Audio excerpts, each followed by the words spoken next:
Continuamos con este último programa, último voz y voto del año.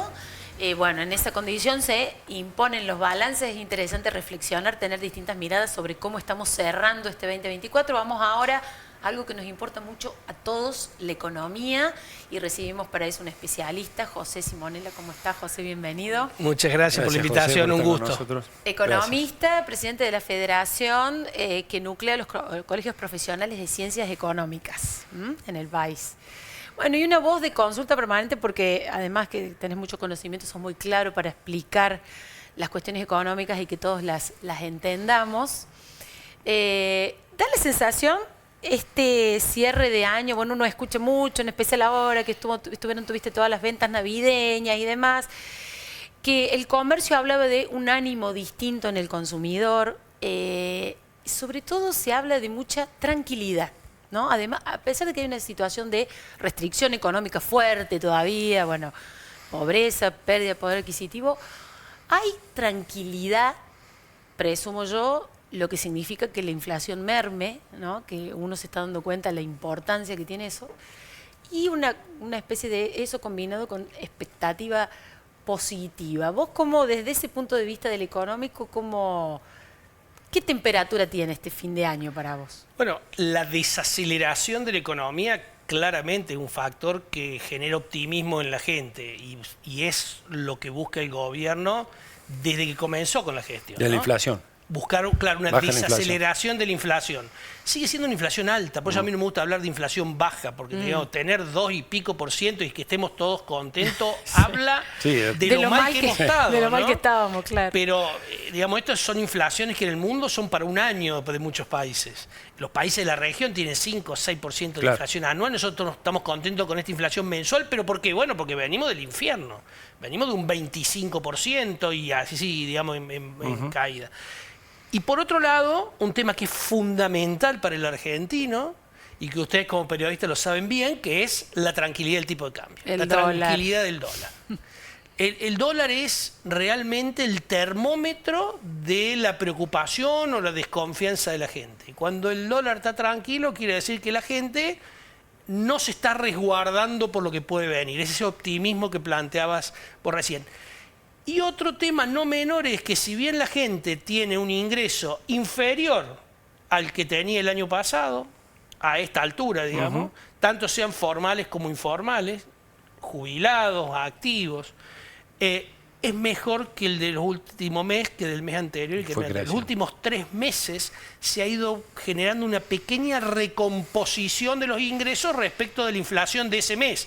No de la inflación pasada, o sea, uno cuando compara con el año pasado estás un 10 o un 20%, dependiendo del sector, por debajo de los ingresos del año pasado, pero estás mejor que el mes pasado y mejor que el anterior. Y eso empieza a generar un optimismo, digamos, en la gente. Claramente, todo esto rodeado de variables financieras que están andando muy bien. El riesgo país sigue bajando, ya valores mucho más lógicos con los países que tienen condiciones similares a la Argentina. Estamos hablando de un riesgo país de 650 puntos cuando lo tuvimos arriba de 2000, no hace mucho. Estamos hablando de que las acciones suben todos los días. Claro, la mayoría de la gente dice, che, pero yo no tengo acciones. No. Pero ¿sabes qué? En el sector financiero se nota ese optimismo. Claro. Estamos hablando de un préstamo que se recuperó, que reapareció porque digamos, los bancos le dejaron de prestar al Estado, que era el gran tomador de préstamo y pagaba muy buena tasa y tenía bajo riesgo porque era el central el que tomaba, y dijo no tomo más y tuvieron que salir a prestar tanto al consumo como al sector productivo, ¿no? A las empresas. Y eso también se nota. Obviamente queda el gran desafío de un 2025 que logre reactivar la economía real. Ahora, hay un detalle que mezcla lo político con lo económico, te lo quiero preguntar. ¿Cuán importante es la credibilidad en un gobierno para que las variables económicas, macro, micro, se recuperen, ¿no? Porque hay algo de eso en Milei, digamos, alguien que lo dicen las encuestas, lo dicen los mismos que hoy siguen apoyándolo. El tipo dice y hace lo que piensa. ¿En qué sentido vos le ves importancia a eso a nivel económico? En la economía las expectativas te diré que es casi todo, ¿no? Siempre dicen, si todos creen que algo, son las profecías autocumplidas, si todos creen que el dólar va a subir, van todos y compran dólares, y evidentemente termina subiendo el dólar. Si todos creen que al gobierno le va a ir mal y que hay que tener cuidado con los depósitos, sacan depósitos y hay que poner un corralito, como pasó allá, porque Cavallo tuvo que poner el corralito. Entonces, las expectativas son todo. En este caso, las expectativas le juegan a favor al presidente Milei, ¿no? Y al gobierno del presidente Milei. Tal vez sea porque cumple lo que dice, tal vez sea porque también tiene un relato de éxito que la gente está avalando. Pero te hago un paréntesis ahí. El tema de la devaluación, hablabas del dólar. Él dice, no voy a devaluar, y parece que el mercado finalmente cree que no va a devaluar, que por ahí en otros contextos, en otros escenarios, bueno, el mercado dudaba, presionaba. Ahora parece que si lo dice es porque no lo va a hacer. Bueno, el que fue firme en eso fue el Bausili como presidente del Banco Central y Caputo. Cuando genera el salto inflacionario que duplica el valor del dólar, allá cuando ni bien asumen, Caputo dice, yo voy a ajustar por mes 2%, lo que son una mini devaluación, nombre que va a escuchar en todos lados, pero no importa. Es mini devaluación que en el mes el dólar oficial devalúa 2% solamente. La mayoría de los agentes económicos no creían que eso podía durar más allá de marzo y probablemente iba a tener que devaluar. Caputo siempre dijo que no. Y eso aplicó una política monetaria muy restrictiva y dijo, señores, no va a haber pesos para que ustedes compren dólar, y eso está produciéndose. Te diría que el punto de inflexión en el pedido de los empresarios que pedían devaluación fue el coloquio de IDE en Mar del Plata, donde los empresarios entendieron que tenían que dejar de pedir devaluación para pasar a pedir reformas estructurales en términos fiscales y laborales. Bien. A partir de ahí se dejó de pedir la devaluación, pero como bien decís vos, en un comienzo todos jugaban que esa mini devaluación del 2% mensual no lo iba a poder resistir. Y Caputo dijo, no solamente lo voy a resistir, sino que cuando la inflación se alinee con la inflación internacional más, digamos, o sea, la devaluación del 2% más la inflación internacional que es 0,5%, 2,5%, voy a bajar el Clouding Peg, porque sabe que esa mini devaluación le está generando inflación. Claro. Así que probablemente hay que esperar que ahora en enero esa mini devaluación baje al 1%. José, y realmente la clave de todo esto, de la construcción de credibilidad, del haber podido despejar el horizonte de una devaluación y demás, es la magnitud del ajuste del gasto que aplicó Milei y esta cuestión de llevar hay críticas, hay que ver cómo siguen determinadas cuestiones en 2025, fondos que no dejó de transferir, no transfirió a las provincias, algunas boletas que le quedaron sin pagar al gobierno nacional, pero la verdad es que dio vuelta a la ecuación entre gastos e ingresos del Estado, achicando mucho el gasto público.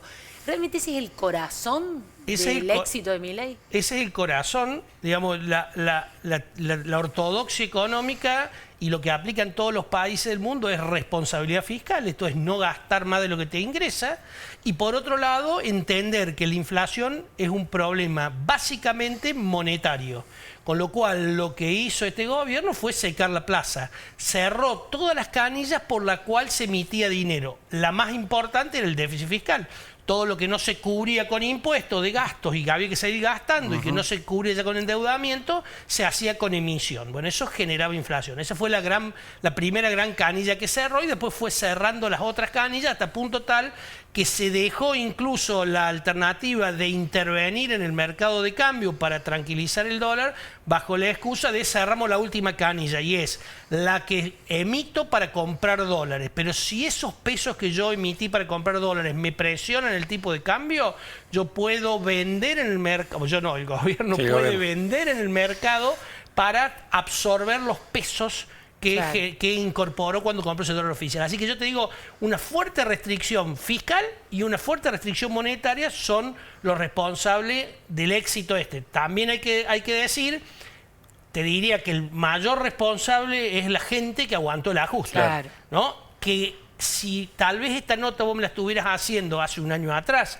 y me estuvieras preguntando, José, ¿vos crees que lo que viene, la gente va a aguantar un ajuste de un año? Yo te hubiera dicho con total seguridad que no.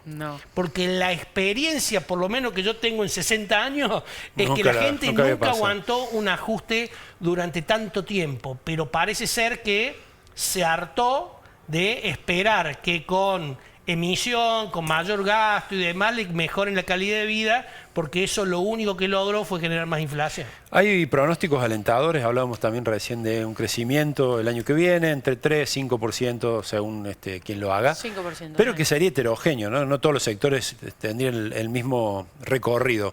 ¿Qué ves, por ejemplo, en el comercio del día a día, en el cordobés que no está viendo, que tiene una pyme, y en los otros, ¿no? El campo, o ya hablando de vaca muerta, por ejemplo, ¿hay diferentes escenarios para 2025?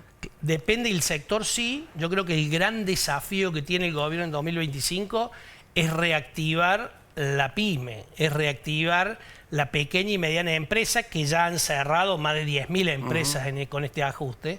Es lo menos claro eso, ¿no? De lo que viene, me parece, el panorama. Eso yo creo que es lo que hoy está más en discusión. ¿Tendrá el gobierno la capacidad de generar actividad para esos sectores? Porque por otro lado preocupa el tema de que por privilegiar el descenso inflacionario y por un tema ideológico no vaya a abrir la economía de manera indiscriminada sin que las empresas estén en condiciones de competir. Claro. Porque sepamos que Argentina tiene mayor presión tributaria, tiene leyes laborales mucho menos beneficiosas que los países del contexto internacional, no tiene el financiamiento, los costos de logística son tremendos. Digo, la verdad, decir que estamos caros en dólares, pero no sé si compartís eso. Estamos caros en dólares. Sí, a la vez. A la vez. Sobre todo entonces digo, tengamos cuidado porque esto ya lo vimos, una apertura indiscriminada de la economía puede generar un cierre también indiscriminado de pymes. Así que me parece que ahí está el gran desafío. Hay sectores que ya recuperaron, el sector agropecuario, el sector minero, el sector energético, pero quedan todos los otros sectores. ¿Cuáles? Y fundamentalmente los que son grandes demandantes de mano de obra y que a su vez hace, digamos, es el entramado productivo del interior del país, que es comercio, industria y construcción. Claro, eso te iba a decir, sobre todo construcción. ¿Qué va a pasar ahí? Y lo que pasa es que construcción, solamente de la mano del sector privado en el corto plazo, no le va a ser fácil, digamos, poder cubrir lo que se deja de gastar en términos de obra pública, ¿no? Porque lo que tenemos que entender es que en Argentina todavía casi el 70%, 60 y pico por ciento de la demanda agregada depende del gasto público y del consumo interno. El gasto público está minimizado por una decisión política y el consumo interno está golpeado por esto que hablábamos, porque los ingresos no han tenido la posibilidad de recuperar al mismo nivel de lo que les erosionó la inflación. Así que con el comercio exterior solamente no vamos a poder mantener el entramado productivo. Esto no quiere decir que no tengamos buena noticia del lado de la balanza comercial, porque una balanza energética positiva, con la minería que comience a producir a final del año 25 y principio del 26, y un sector agropecuario que siga acompañando el tema climático con lluvias y demás, la balanza comercial va a ser positiva, aun cuando esta reactivación que se está hablando, o la recuperación de la que se habla para el 2025, le va a generar una mayor demanda de insumos importados, ¿no? Un gran logro que el gobierno de Javier Milei espera anotarse, y ya empieza a haber voces, estimaciones entre los economistas muy serios diciendo que puede ser así, efectivamente, es la baja de la pobreza. El dato oficial del INDEC de cierre de este año lo vamos a conocer en el primer trimestre de 2025, falta.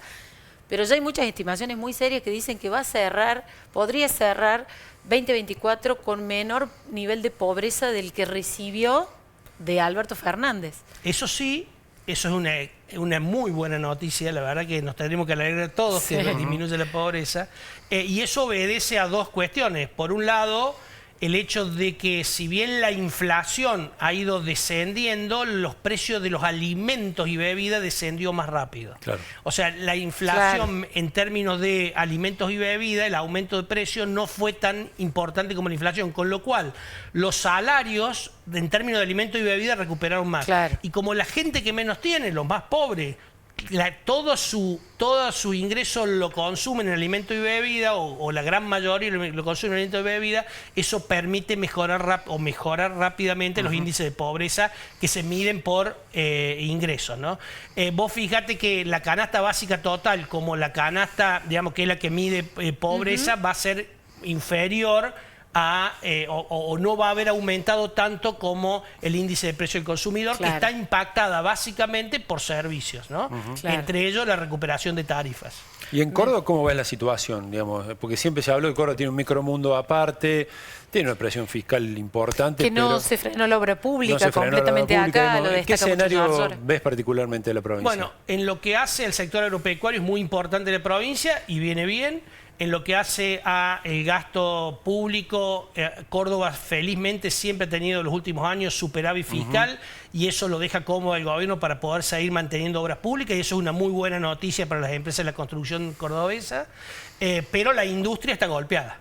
Todavía tenemos un sector industrial importante, ¿no? Y el sector comercial, bueno, por lo que ha dicho la Cámara de Comercio ahora con Navidad, es la primera vez que ha mejorado las ventas. Ojalá que esto dure. Yo te diría que Córdoba tenemos la ventaja de ser una provincia con una producción bien completa en términos de que hay servicios, hay industria, hay sector agropecuario y esto nos permite ser más optimistas que muchas otras provincias, pero el desafío para la industria está y el desafío para el comercio también. Creo también que el gobierno provincial, con las limitaciones que tiene, está tratando de generar algunos hechos que le permitan a la industria cordobesa poder mejorar su producción. ¿Le va a alcanzar? Probablemente no. Bien. Eso se asocia mucho con el índice de desocupación, lo que describías, que a Córdoba le dio mal en general. Claro. Tiene mucho que ver con la característica productiva y el hecho de los sectores que todavía porque no han arrancado. Córdoba es un sector donde la industria es muy importante y la industria lamentablemente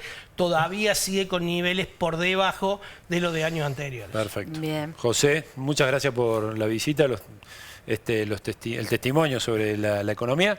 Veremos cómo sigue, veremos cómo avanza el 2025. Sí, y que tengas muy feliz año, que arranque muy bien el 2025. Muchas gracias, ojalá para ustedes, para todos los televidentes, que tengamos un 2025 muy bueno para todos. Ojalá. Vamos al último corte y ya cerramos el año, Flor, con voz y voto.